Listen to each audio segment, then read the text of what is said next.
Hi, and welcome to Studio 411. I'm your host, Larry Dasilva, and we've got quite a show for you. I think we may rock the roof off the house tonight. Our guest, Joe Bouchard, is joining us. Joe, for those of you who don't know, is a founding member of the band Blue Oyster Cult. And in the 70s and 80s, he played and recorded and wrote songs with Blue Oyster Cult for Columbia Records. And Joe has, for quite a while now, left BOC and has been on his own writing and also doing some work with our friends here from Blue Coupe, as well as some other bands that he'll talk about throughout the interview. He is joined by a past guest on the program, our friend artist Joan Levy-Hepburn, who's be accompanying Joe on the guitar, and we are glad they are here. His latest CD, and we're going to hear the title track right now, called The Power of Music. Here it is, Joe Bouchard. 1, 2, 3, 4.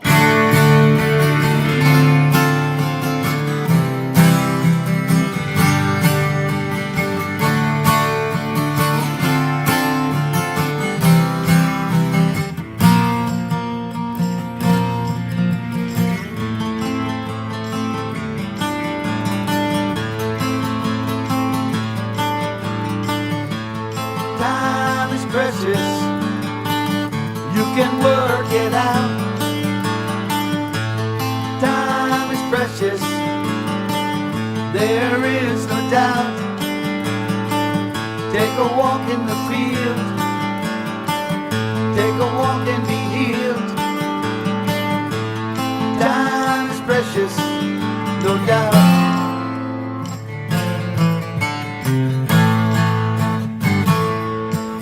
The power of music can't be denied. The power of music, can you feel it inside?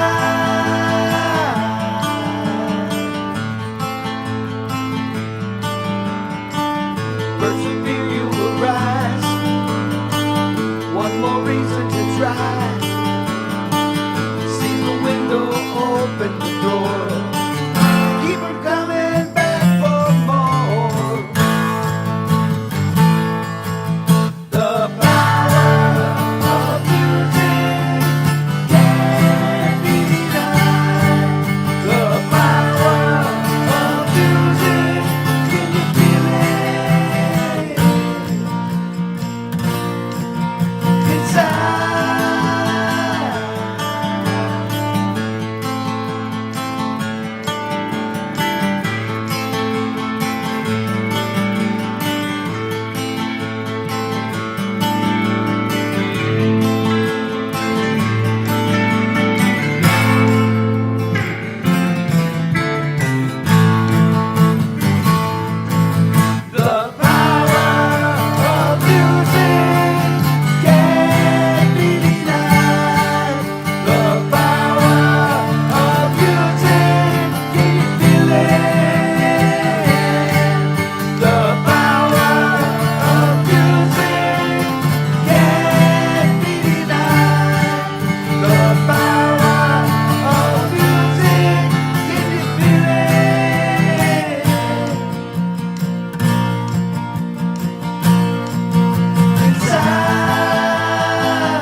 Welcome, Joe. Thank you for coming by Studio 411.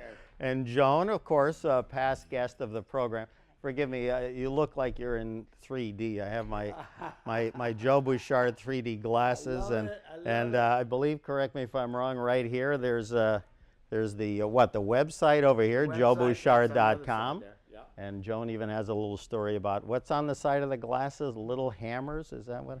I wanted to make the I wanted to make the the glasses have something to do with the lyrics in the song. So on one of the songs, he talks about tiny little hammers wailing away. There you go. So I photographed the inside of a dusty old piano. There you go. And I knew, because I knew you did the artwork and the cover design, which again is 3D. Now it's also coming out in glorious vinyl, correct? Yes, it will be in vinyl. But that will that also be the 3D effect, or no? It is. There you go. 3D glasses with that too. Okay, and now tell me. Exciting! It actually is a tremendous marketing thing. It's already taken off on the internet. Absolutely. And here, now you're getting too close. Too close. you can't see me. I know. I'm seeing like all sorts of psychedelic colors. Yeah. Doing a show on the '60s, but Yes, yeah, I did. as that Yeah, they say, something if like you that. remember it, you weren't really there. I don't know.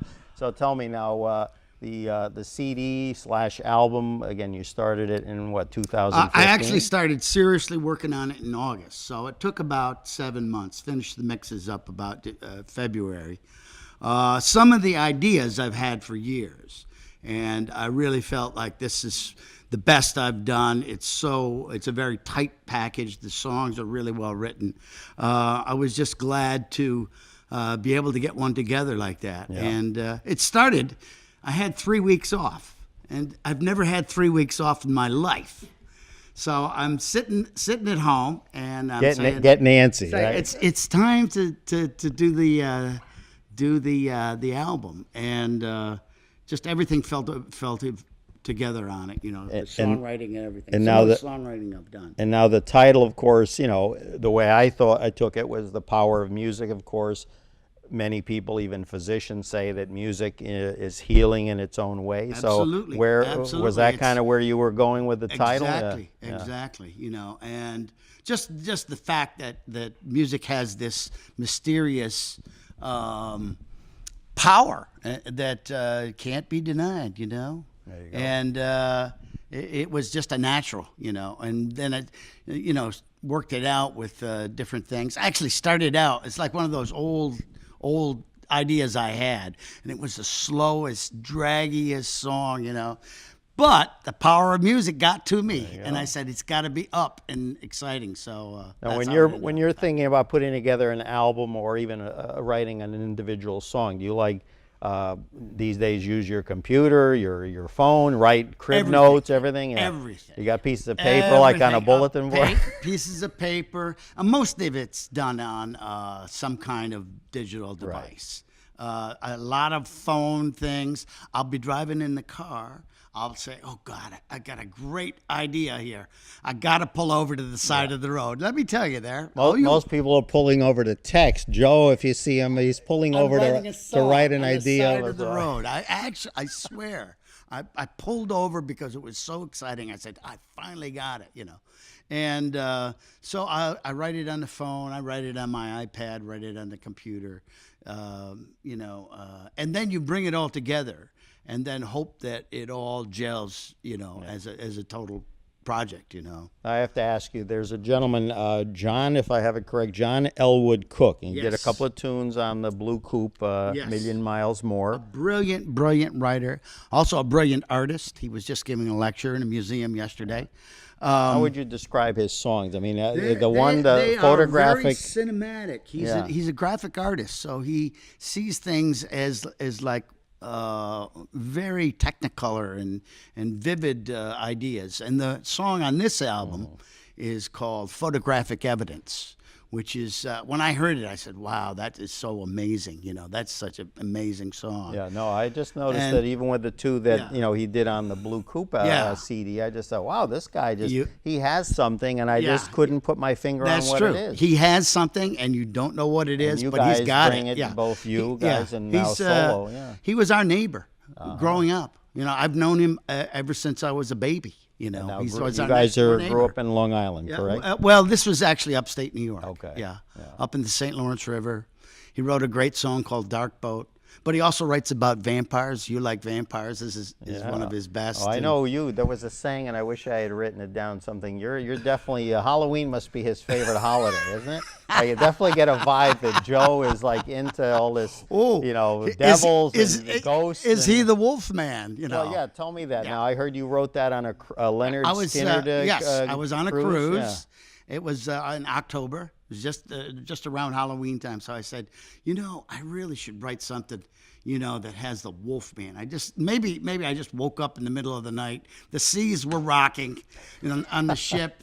I woke up in the middle of the night thinking about the Wolfman. What would the Wolfman do?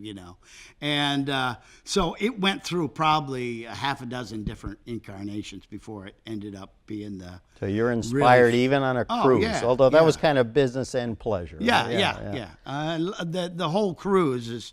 I did 5 cruises with Lynyrd Skynyrd. So.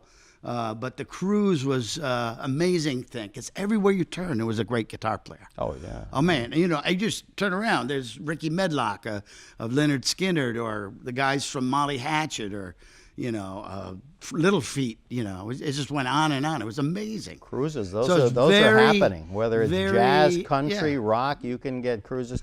We're looking at if we can go to that shot of Joe as a youngster there. Tell me about that. That's back in the day. High school. Yeah. That was in high school. What was that? What was that band going on? That was my first band called the Regal Tones, and we won the Battle of Bands. It was just like School of Rock. We went to the big city, got on the big stage, and we won first place. And the thrill of doing that, I was I was probably about 14 at that time, And now, for those that don't know, of course, co-founder of Blue Oyster Cult, Joe's brother Albert Bouchard, a drummer, now with also Blue Coupe. So now he's the older of the two? Yeah. Yeah. He's my older brother. And so now, how did you guys get into music? Family, mom and dad playing the accordion? My dad played a little guitar. Yeah. And which was really great because he he actually built me my first guitar. Wow. Yeah. It was his guitar, but it was like he'd fallen apart, so he'd put it all back together. So instead of a Gibson, it's a Bouchard. It was a Bouchard, yes. And but my uncle was a real good jazz guitarist, and he let us play his old Gibsons. We all plugged into one amp together. We had 3 guys in one amp. And that's how we started. Played on the street, played for the Boy Scouts dances, played all kinds of high school proms. What did you guys listen to growing up? Oh, we were big fans of the Ventures for guitars. Of course, the Beach Boys came along. And then when the Beatles and the Stones came along, it was, forget it. It was all, this is our music. This is the stuff that drove the culture of the day, How about like solo artists? Anybody, male or female, that kind of, said, I love the writing, or, anything like that? Well, lots of them. Brian Wilson is my biggest influence. Well, it's interesting. One of the tunes, I detected a little kind of early 70s Beach Boys. The Beach Boys, yeah. I love the harmonies. I loved singing the harmonies. I love writing songs with harmonies. You ever work with him or meet him? No. I've met some of his band. They're eventually it'll happen probably. Sure, absolutely. Yeah. All right. So now we're going to hear another number. What do you have? Yeah, we'd like to do another number. This is another band. There's that a story behind me. this one. Yeah. The story behind this is when I first got to college in 1965. The very first band that I saw on a big stage was the Blues Project. They were hot at the time. They were right up from New York City. They had been playing all the clubs in the village. All my friends said, wow, these guys are great. So we went to see them, and they were incredible. They really, very bluesy and psychedelic. So, they broke up a few years later. It didn't last too long. But Al Cooper went on to produce Freebird and Sweet Home Alabama, and Steve Katz produced Lou Reed, and they all went on to do other things. So anyway, fast forward about 40 years, I get a call from Steve Katz, and he's one of my neighbors, just happens to be one of my neighbors, and he says, do you want to join the Blues Project for a tour of Italy? Wow. I said, you're kidding me? Of course. I'll go to Italy in a second, You don't have to ask twice. So we got together, we rehearsed for 2 weekends. Unfortunately, the tour never happened, but it was just to be in the same room with those guys was a thrill. So I'm thinking, I want to write a song called like the Greenwich Village Blues. But as I was writing this song, which was going to be the Greenwich Village Blues, it became the Story of the Blues Project, which is a blues. And yeah, we want to play it for you now. There you go. All right, from the new CD, Yeah. The Power of Music, along with Joan Levy Hepburn. Let's give it up for our friend Joe Bouchard.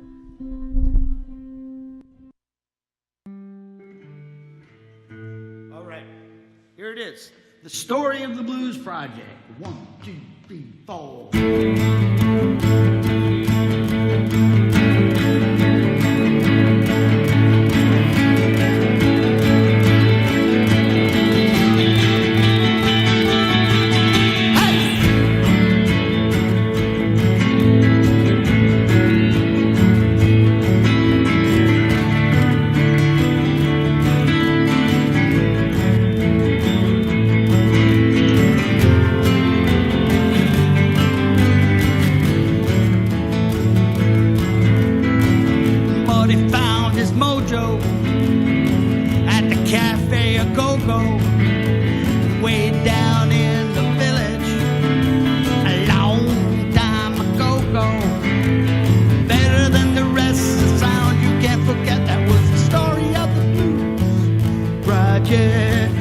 The scene was rocking with Al and Steve and Danny, driving the blues to outer space. More like a no nanny. A long time ago there was a night you can't forget. That was the story of the Blues Project. Yeah.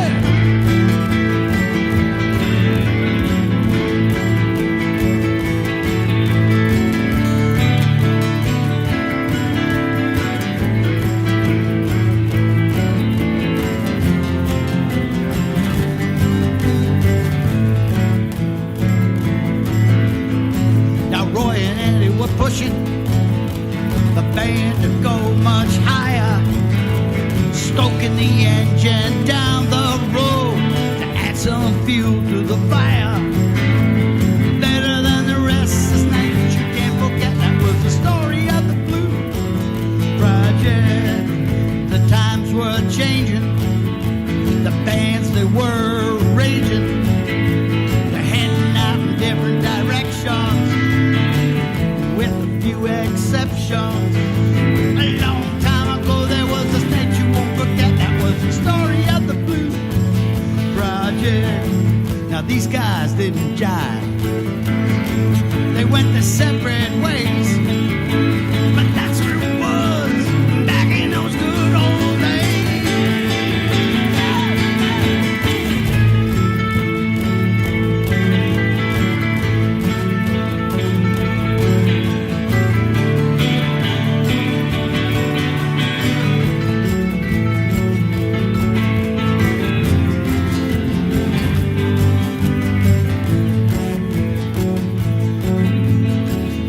He found his mojo at the Cafe A Go-Go, way down in the village, a long time ago. Better than the rest of the sound you can't forget. That was a legend of the Blues Project. The story of the Blues Project. The story of the Blues Project. The story of the Blues Project.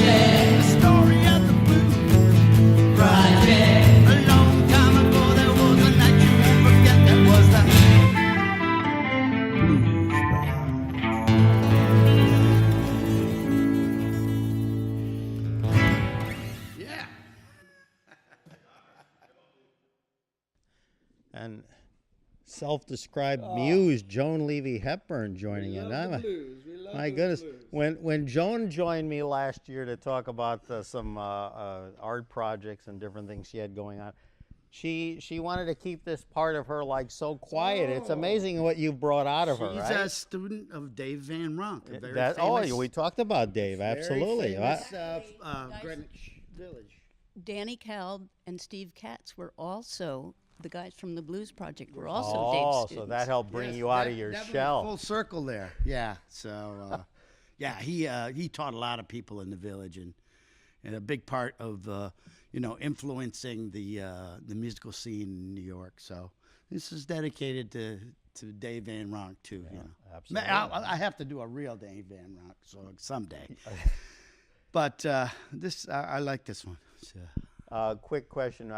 We look at the montage there, folks. We've got an example of, again, tours that maybe shows. I think those were probably big in the day, right? 50,000 people. Yeah. Now, easy. How many tunes would, let's say you guys came on before you Kansas? How many tunes would each band do before they? We probably play an hour on that show. That was great. Motorhead, Lemmy.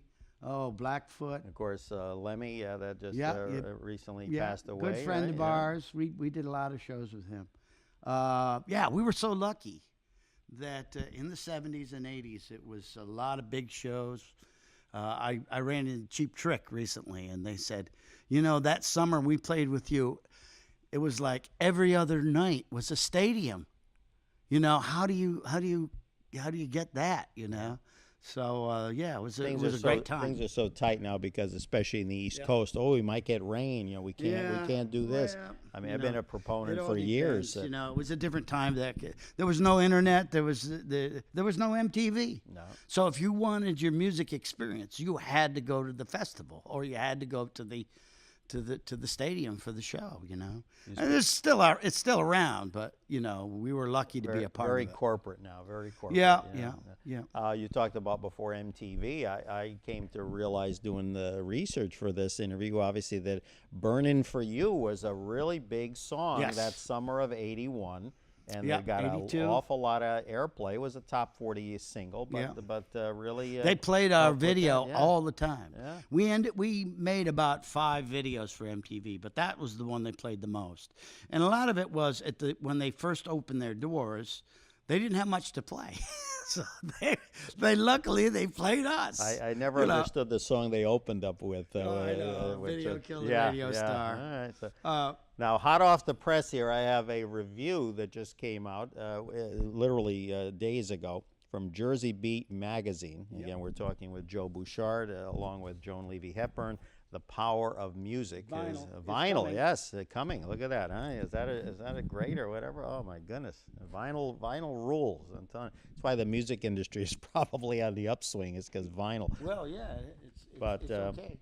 Jersey Beat magazine, quote, one of the founding members and bassist for the classic rock group Blue Oyster Cult, Joe Bouchard roars back with his 4th solo album. The gorgeously melodic and intricate arrangements provide a winning blend of rock muscle and exceptional musical craftsmanship.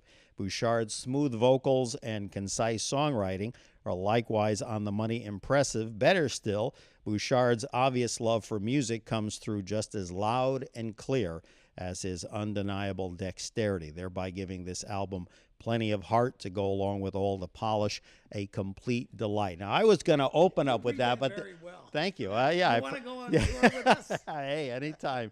But it was like, I said, boy, you can't get any more concise than this.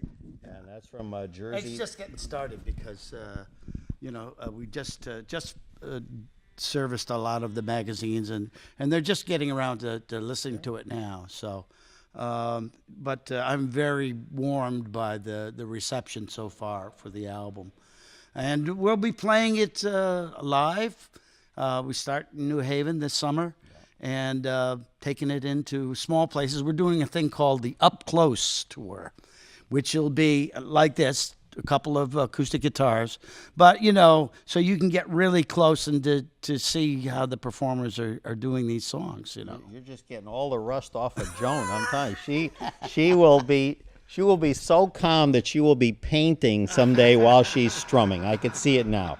It does influence the painting. Absolutely. And she does a lot. Well, you guys, even when she was on the program last year, you guys had done a project together. Yeah, we did a ballet for the Connecticut. Now that was a new venture for you, right?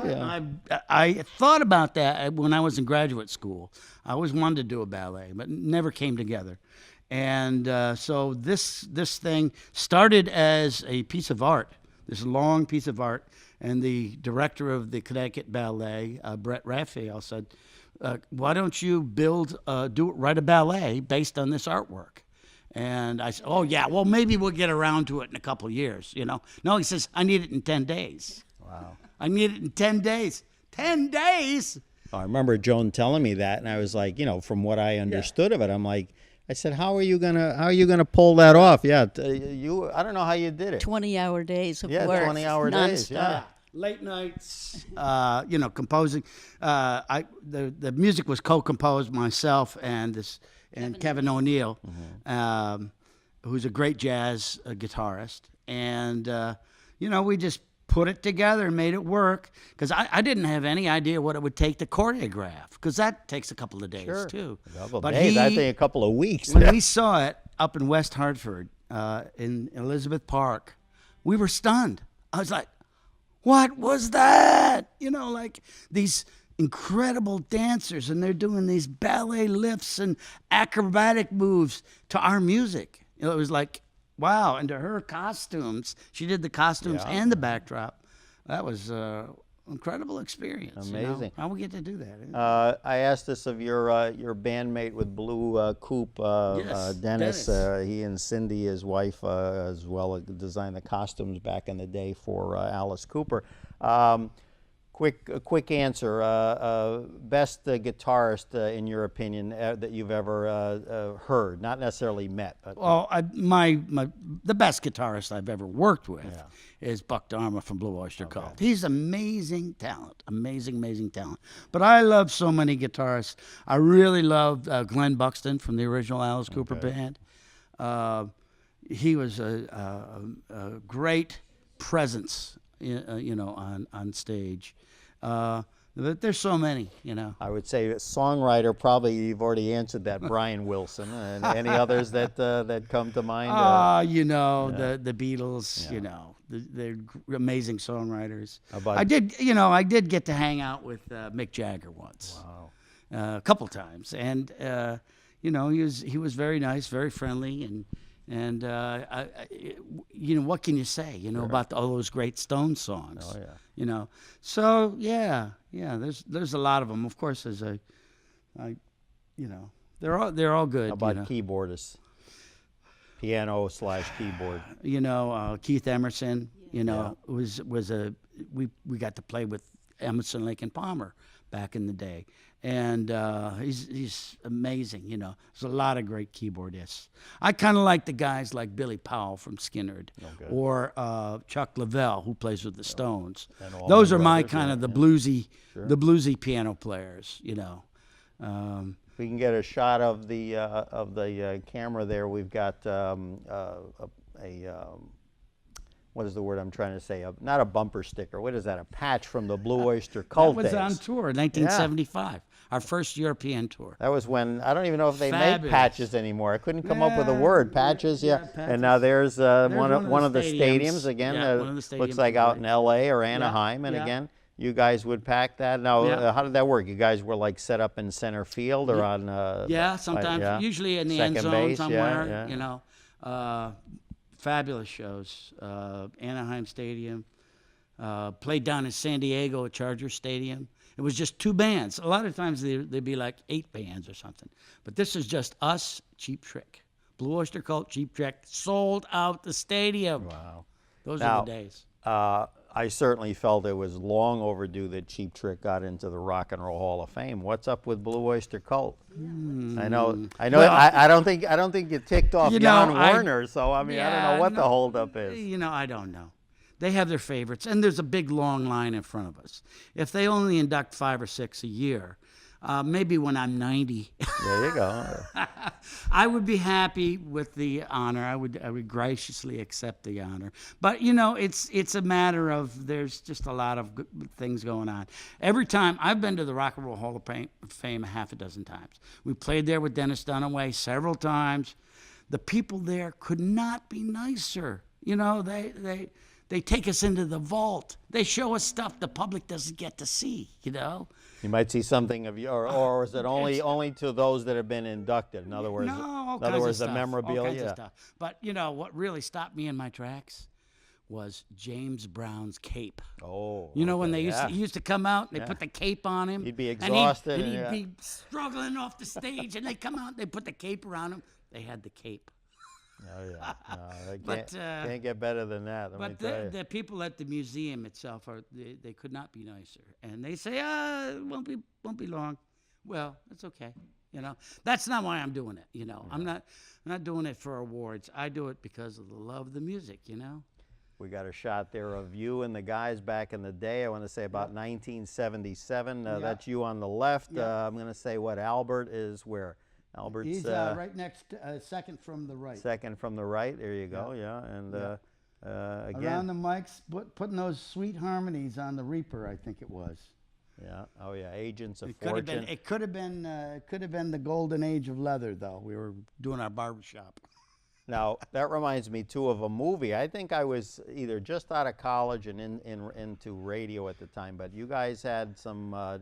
A track or two on a movie called Heavy Metal. Excellent. Yeah. I don't know the movie was that good, but I remember the soundtrack was just great. smoking. Yeah. It was great. You remember what was? Yeah, it was a song called "Veteran of the Psychic Wars." Okay. I love that song. That's one of the strongest songs. Perfect song for the movie. Is that a gold or a platinum record? That's a platinum record. And speaking of that, we have a better shot later, but Yes, there's you and the getting- guys back getting in the gold day. records at the conventions. My goodness, yeah. We've got a shot later on we'll have to get of Joe amidst all his gold and platinum records. It is something, I've seen it for myself. It is just staggering. Now tell I'm so used to that. It's not a big deal.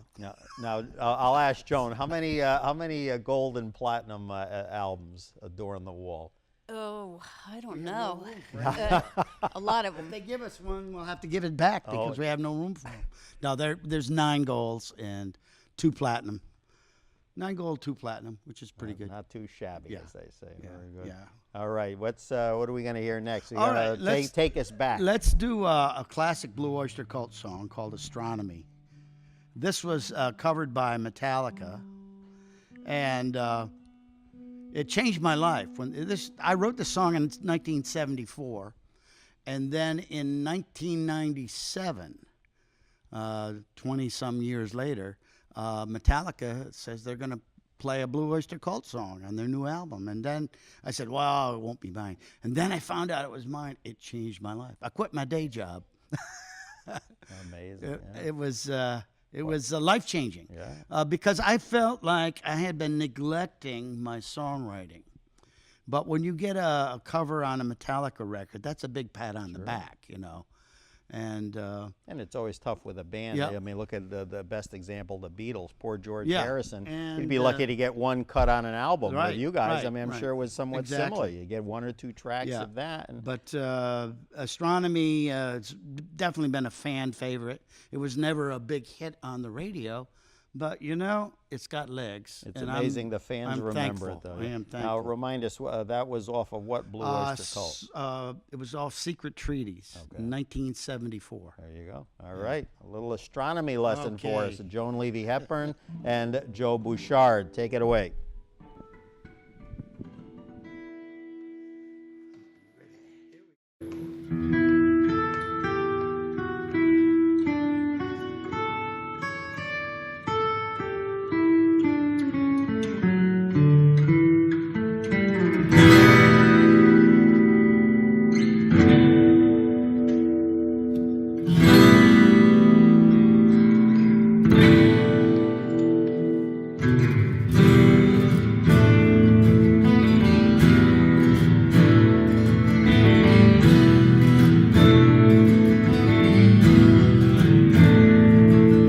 The clock strikes 12 and moon drops burst out at you from their hiding place.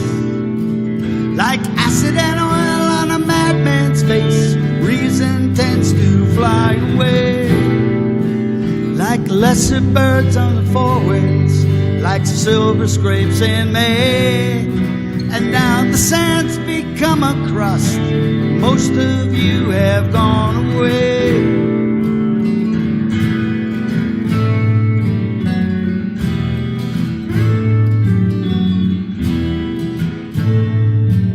Come, Susie dear, let's take a walk just out there upon the beach.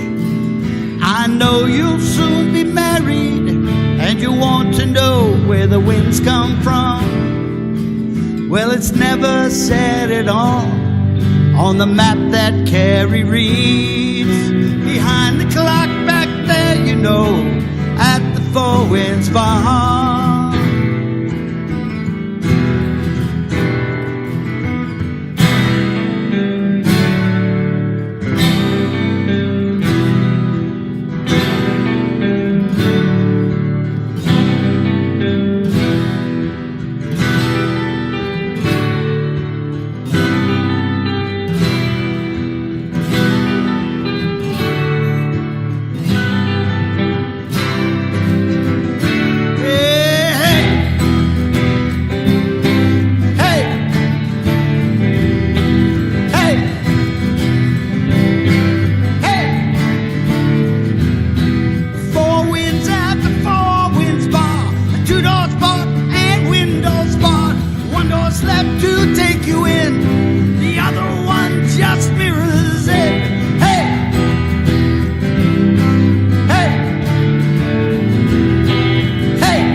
The other one's a duplicate. The queenly flux eternal light, or the light that never wants, or the light that never wants, or the light that never wants, never wants, never wants.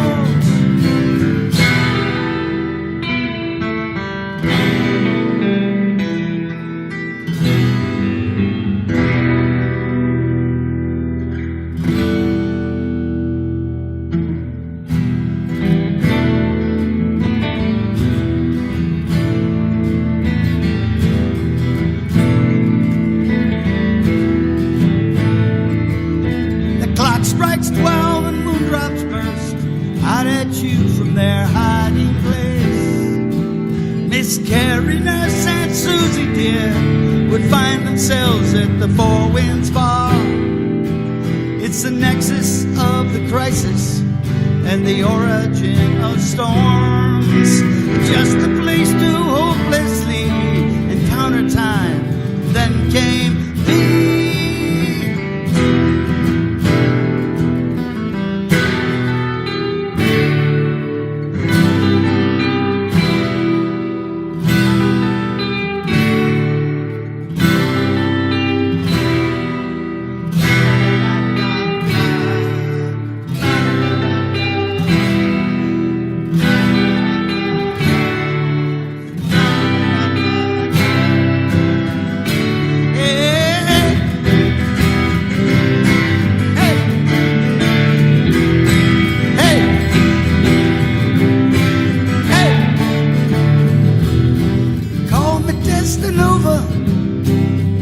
eternal light.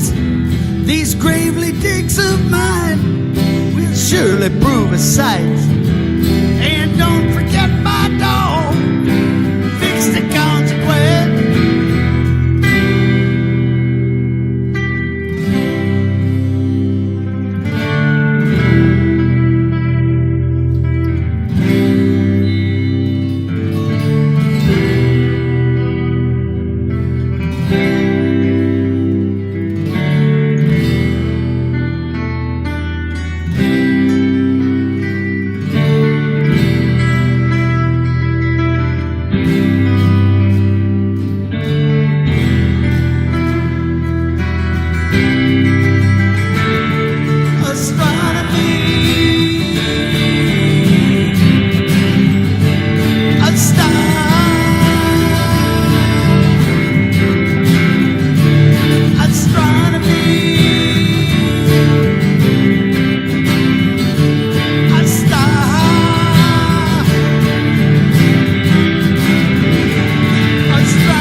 All right.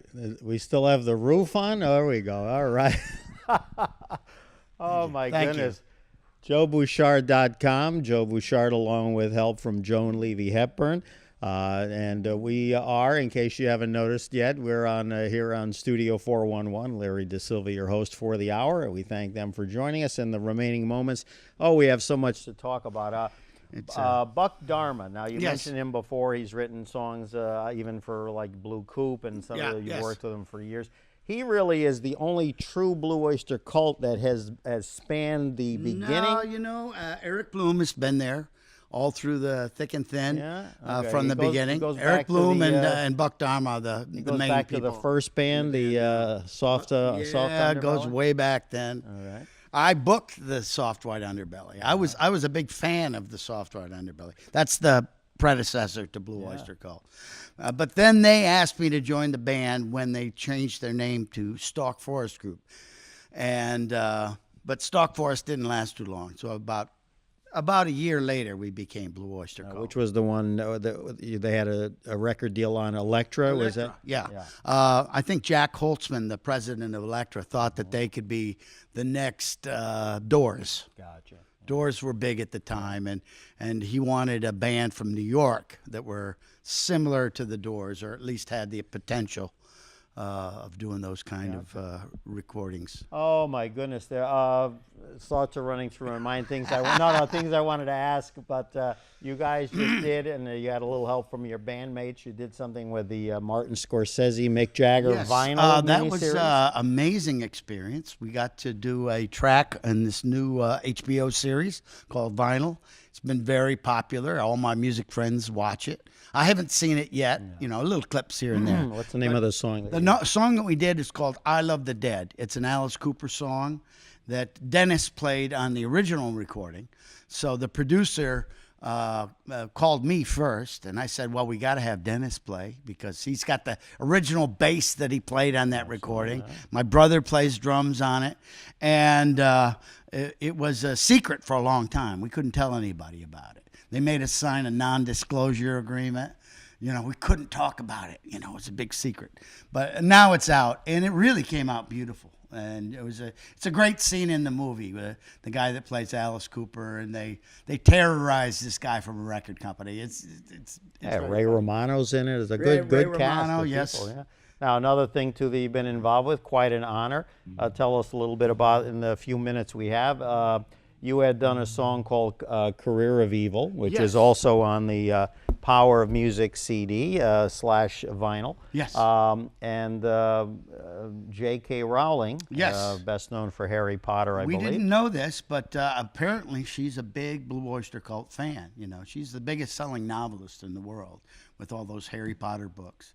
So she created this pseudonym, Robert Galbraith, and the third Robert Galbraith book is called Career of Evil, which happens to be a title of a Blue Oyster Cult song, written by Patti Smith, the poet. That's right. You didn't write it. Your brother and Albert. My brother and Albert Smith. wrote the music. And that's going to be an HBO series. So, and each chapter in the book is a different Blue Oyster Cult song. Unbelievable. And Eric Bloom is one of the characters in the book. Wow. So quite an Who would ever homage to thought Blue Oyster Cult. that all of these old weird songs, can I say weird songs? Yes, they were weird. Science fiction, stuff that was like definitely off the mainstream, would ever see the light of day in 2016. So. And now we had a shot. We didn't get it before, but a book that I'm sure you treasure. Yes. You got a book from yes, her. She addressed personally to you. autographed a book for everybody in the band. From what I've heard, she's the nicest person in the world. She really cares about everybody that's involved with her, the actors in the movies and all of that. She's just a beautiful person. So And, hopefully, when they do the miniseries, you'll get to meet her and contribute some well, more I hope tracks. so. Yeah? I would love to. That's outstanding. I did my own version of Career of Evil. Because why? Well, because I had an idea for an arrangement that was different from my brother's arrangement, and it was a lot of fun putting that together. And Joan sings a beautiful harmony on that song. There you go. Sound like sort of like a demented Minnie Mouse. Oh, okay. All right. You know, we That's can't- that's we for can't another be too that's serious. for another appearance by Joan. Okay. This from the woman, as I told Joe before we started taping. I couldn't get her to let me show a photo of her standing with the Alice Cooper, yet now she's become Minnie Mouse before our eyes. There we go. I gotta love it. All right, and also let me. I'd be remiss if I didn't do a plug here. We've got, of course, your friends and mine, Blue Coupe. I'm sorry, Million Miles More. And also for those who didn't get it, I know I didn't, was Blue, of course, for Blue Oyster Cult, and Coupe, because I guess back in the day They that's used to how call Cooper the Coupe. Yeah. Yeah, so. And actually, if we can was get a Dennis's shot of idea, not mine. we can get a shot of the monitor, you'll see the Blue Coupe band along with Mr. Alice Cooper himself. Yes. So great tune he did call Hallow's Grave on there. Oh, awesome. Yeah, and you wrote quite a few on that CD did as a lot well. of writing on that one. Yeah, no, great. And then the other one here, which again, This is my first solo album, just came out as a remix version. And you were saying you like a recording that has a lot of tracks on it. Well, it says 12 on the cover, but it's actually 15 because there's 3 hidden tracks. hidden nuggets. Remixed, reimagined. This one has a beautiful version of Dark Boat, the John John Cook- Cook John song. Right, there you go. But See, he keeps weaving in and out of his And career. that one's The brilliant. string section into it that's just beautiful. With an orchestra in it and extended version. You always want to know what happens to the song after it fades out. Well, now you know with this remix. Oh, yeah. What happens when it fades out? What's going on there? And it's wild. It goes off the charts.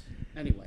It's like People I said, like that. great stuff. Jukebox in My Head. That's a prior one, a new remix edition.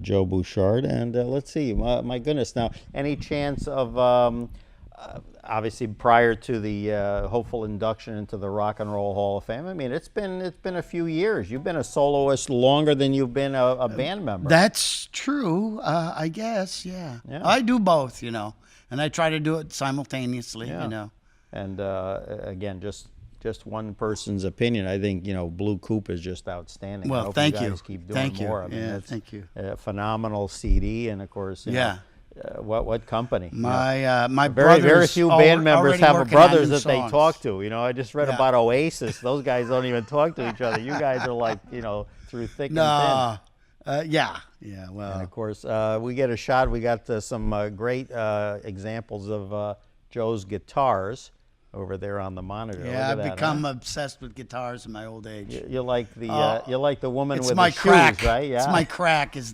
guitars. I'm on eBay every night. I didn't see those. He must have like a little corner that you allow.